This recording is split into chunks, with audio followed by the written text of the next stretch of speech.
Hey everybody, Sam Kwak here, one half the Kwak brothers, and we all know that small businesses and entrepreneurship makes the bedrock of America's economy. It is a very American thing to be your own boss, set your own hours, and service a customer in need. Some of you watching this might already be a business owner or even self-employed. Whether you're a freelance graphic designer, a freelance bookkeeper, a handyman, or an Uber driver like I once was. Yep, it's true.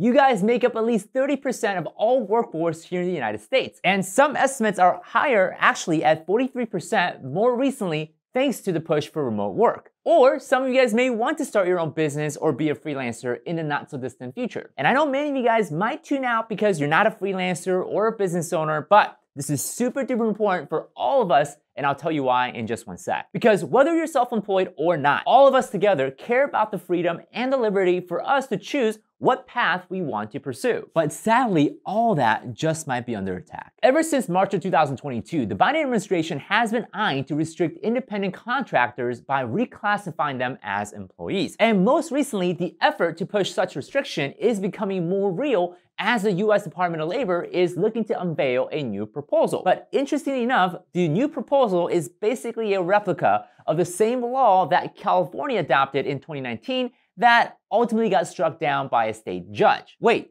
why are we trying to copy California? That's like trying to copy from the worst student of the class. And one of the many changes that the proposal includes is to reclassify many of these independent contractors as employees. This would ultimately change how independent contractors would pay taxes. And such changes would especially hit hard for online freelancers, Uber drivers, truckers, and anyone in the trades. Now, for those that aren't familiar with how taxes work with independent contractor versus an employee, here's essentially how it works. As an employee, you might get paid monthly or bi-weekly, and with each paycheck, taxes are deducted automatically before the money hits your bank account. Taxes are broken down to FICA, Social Security, federal income tax, and state income taxes, but of course, some states don't have income taxes. God bless those states. However, as an independent contractor, you are paid directly without having any of the taxes deducted for you. Instead, you pay taxes on the profit after all and any business-related expenses are paid for.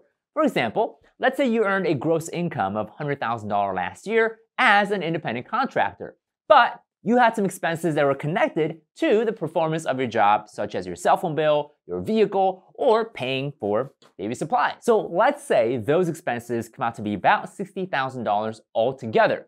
That means you have a net profit of $40,000. Now, the current tax law only requires that you pay taxes on the $40,000, not the entire $100,000. This obviously results in less taxes having to be paid overall as an independent contractor. And to be fair, one's expenses is another person's income. Because if I pay a janitor to come clean our office here, it's an expense for me, but an income for the janitor. So it keeps more of the money circulating amongst the taxpayers, not given to the government. But if the new proposal aims to classify many of these independent contractors as employees, they would have to pay taxes on the entire $100,000, which not only puts them in a higher tax bracket, but they are paying significantly more taxes overall. And personally, in my opinion, not only is that a violation of the American spirit of entrepreneurship, freedom, and liberty, but this is going to destroy jobs and damage our economy. The very same economy that you and I rely on together to put food on the table for our children. So if the proposal does become an actual law, it's estimated that nearly 7.7 million Americans would have to pay more taxes, of which 96% of those workers make less than $400,000 a year. Wait, didn't Joe Biden say that he wouldn't raise taxes on people making more than $400,000? What? So here's what I do. I start with one rule. No one, we say it again, no one making under $400,000 will see their federal taxes go up, period. So doesn't it sound like hypocrisy to make promises saying that the president won't raise taxes on anyone with less than $400,000 income for votes, yet here it is, extracting more taxes from the hardworking people who are making less than $400,000. But this actually gets more interesting. For one, the Democratic Party actually dislikes the independent contractor status. In fact, they hate anything independent on it because they cannot force freelancers into a union, which is one of the biggest drivers of campaign cash cow for the Democratic Party.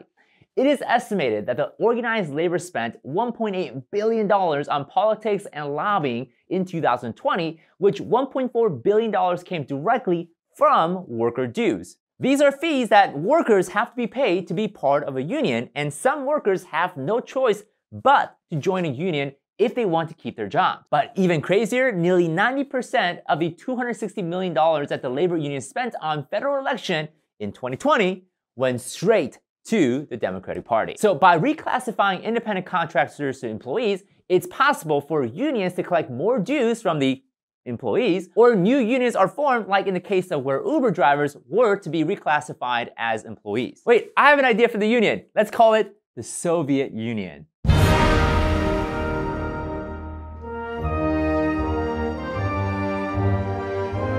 So could this have been the plan all along? You first make a promise to not raise taxes, but you do it because, of course, it benefits your buddies getting reelected. All of this at the cost of the American spirit of enterprise. Bravo!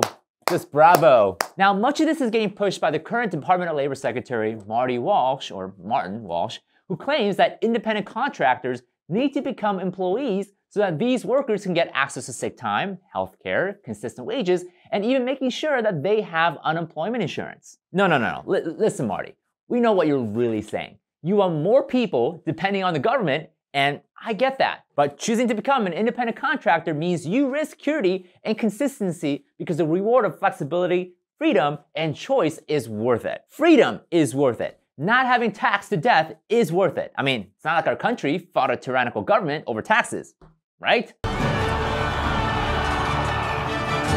So whether or not you're an independent contractor or self-employed, I believe it's important for all of us together to protect the spirit of entrepreneurship, small business, and freelancing here in the United States. Entrepreneurship and small businesses create jobs now and for our children in the future. It creates innovation, it gives people purpose. It's all about the freedom and the feeling that you're contributing to something more than just the pay or the benefits. And I truly believe that it's what made America so powerful and an economic giant in the world. We did that together as a one-country team. And unfortunately, some of us in the team aren't just interested in doing that again. So guys, tell me what you guys think about all this in the comments down below. Is this a ridiculous idea or is it a fair one?